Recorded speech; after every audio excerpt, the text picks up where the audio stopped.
Hi there, welcome to No Nonsense Whisky. My name is Vin PF, and on today's episode, we're going to be covering my last review of 2021. You may have seen in the title and on the table here today, we've got the latest December release from the Summerton Whisky Club. I'm not going to go into too much detail about them themselves. I've covered a lot of their bottles on the channel so far, but essentially it's a club that delivers one bottle of whisky every 2 months for £50.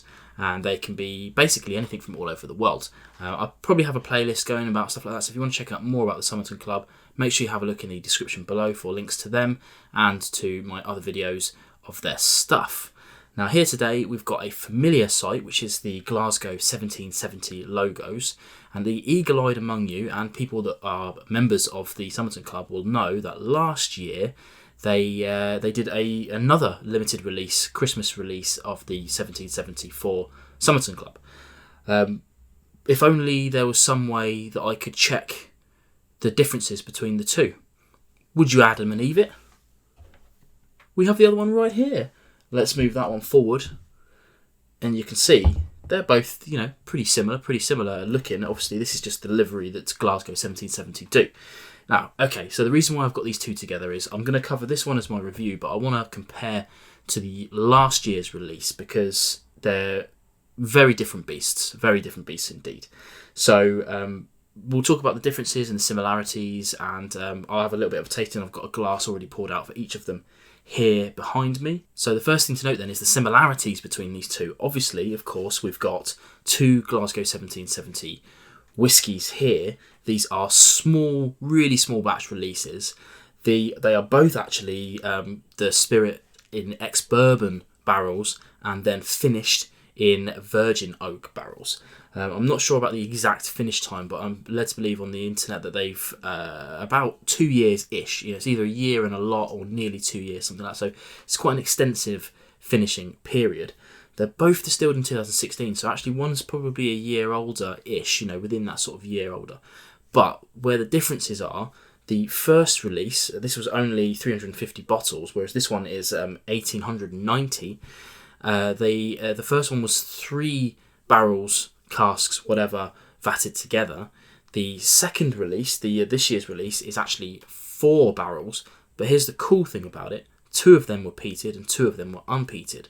So this is actually the first anyway peated whiskey that Summerton have actually released in their kind of annual cycle. So for me, very excited about that. I've been begging for a peated release for a long old time with this, but it's a dangerous thing to bring to a club like this because obviously a lot of people receive the bottle and you need to, not like necessarily please everybody, but you need to bring out something that's going to, that most people are going to enjoy. And peat tends to be quite divisive. So this to me, and I know Dan, the guy who runs Summerton quite well now, and I know he's been banging his head about how to get a peated whiskey out there. So you know that this is going to be done well, and I can tell you up front that this is a really good entry-level peated whiskey because it's not really heavy on the peat, and it's got that kind of Glasgow 1770 DNA running all the way through it. So yeah, that said then, if you do have both of these, and you've been a member of the Summerton Club, I've seen some negativity, I've seen some real good positives, I've seen some negativity as well, unfortunately, about this one. But I do implore you to pop the cork for a start. There's no point worrying about what the whiskey is when you haven't popped the cork. But in addition to that, make sure you do a side-by-side of these two if you can. Yeah, please do a side-by-side because it's got this amazing distillery DNA running through it with a big peaty overtone of the new one. So I'm going to try the first one first because it's non-peated, so it would make sense to try this one first. They're both obviously as well, is a key thing to say, is they're both half litres, 50 cls. They are the sort of same size as a normal size bottle, and I've seen some confusion about this online, but it is a 50 cl. To get them for 50 quid is a good one. The 1770 releases that are special limited releases tend to sell for about £65, so it's a pretty good value in comparison to the rest of their range, let's say. So, and I should say as well, one final, I should just say, I'm not going to go too much into depth on this one here because you can go and see my review of that if you want to, but let's have a little nose and see what we've got from this first one.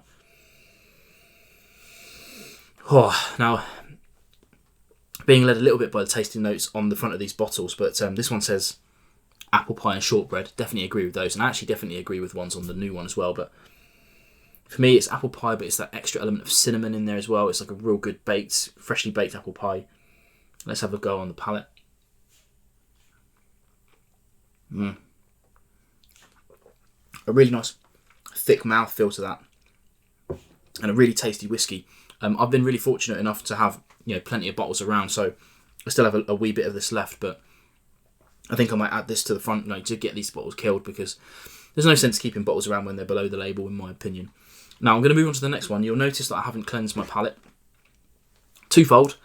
The first reason for that is that obviously I've done my tasting notes before I record. So what I'm doing here is kind of tasting for the camera. So I'm not going to pull out things live, basically. That's not how we do things. But the second reason as well, and I implore you to try this when you've got something from the same distillery, is don't cleanse between the two drams, because then the similar tasting notes will kind of almost cancel each other out, and then you can really pick out the differences. A little kind of tip for you there, but by all means, obviously cleanse when you're doing full assessments. But that I've done already behind the scenes. Now, I'm going to go into a bit more of a review on this one, a bit more tasting notes, but we'll see what we've got on the nose, shall we? Now, it's undeniably smoky to start with, but it isn't overpowering, in my opinion. It might be to people that aren't kind of fresh into their kind of peat journey, let's say, or are fresh into their peat journey. Bags of vanilla, lots of sea air, that kind of brininess coming through. And there's a kind of leathery oakiness at the back end of this. Let's try on the palate.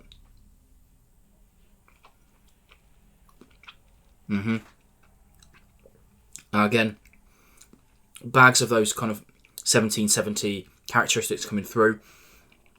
You can really tell it's near enough on a par with the previous liquid, but with that extra dimension of the peaty smoke coming through it.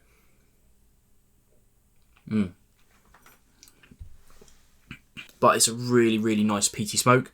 It's not overpowering. It's not too kind of dirty, let's say. It's not that kind of like peat bog vibes about it. The finish is really, really long, kind of, let's say, medium long. Loads more of those notes coming through from the palate, but for me, it's an extra layer of kind of peppery spiciness coming through, and then at the back end, it does get a little ashy towards the back end, but by no sense a kind of bad thing at all. It's a really, really tasty dram. For me, the peaty one is a clear winner here. I really enjoyed this one last year, but it's not the kind of thing I kind of tend to gravitate towards, generally speaking. Whereas the extra layer of the peatiness is something that I've been really, really looking forward to. And the fact that I've got these two to do a side by side is a real bonus, because it's just something that's excellent to be able to do. But yeah, hopefully I've done that to some good justice today. And if you're in the UK, I implore you to go and check out the Summerton Club. I've been a paid member now for years. I forget how many years now, but I really, really enjoy getting my bottle every 2 months.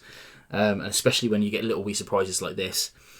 And I implore you all, especially if you are already a Summerton Club member, please open your bottles and try them before you judge them, because these have been really finely selected, and they kind of deserve your palate as well as your eyeballs, is the only real fair thing I can say about this. Yeah, really tasty dram. Definitely go and check out Glasgow 1770. You guys know I'm a big fan of Glasgow 1770. Check out the Summerton Club, all these good things, and I'll see you again next year, 2022. We'll be starting reviews straight away. After my kind of whiskey in, whiskey out is going to be coming up pretty soon. I've got whiskey, my whiskey of the year coming up, and I've got my my run through coming up. I've got lots of great content coming up. So if you've made it this far in this video, make sure you hit like, make sure you hit subscribe, and join me for yet another year of no nonsense whiskey. Catch you soon.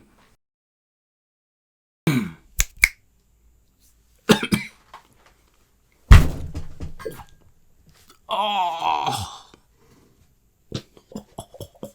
Right in the soft bit.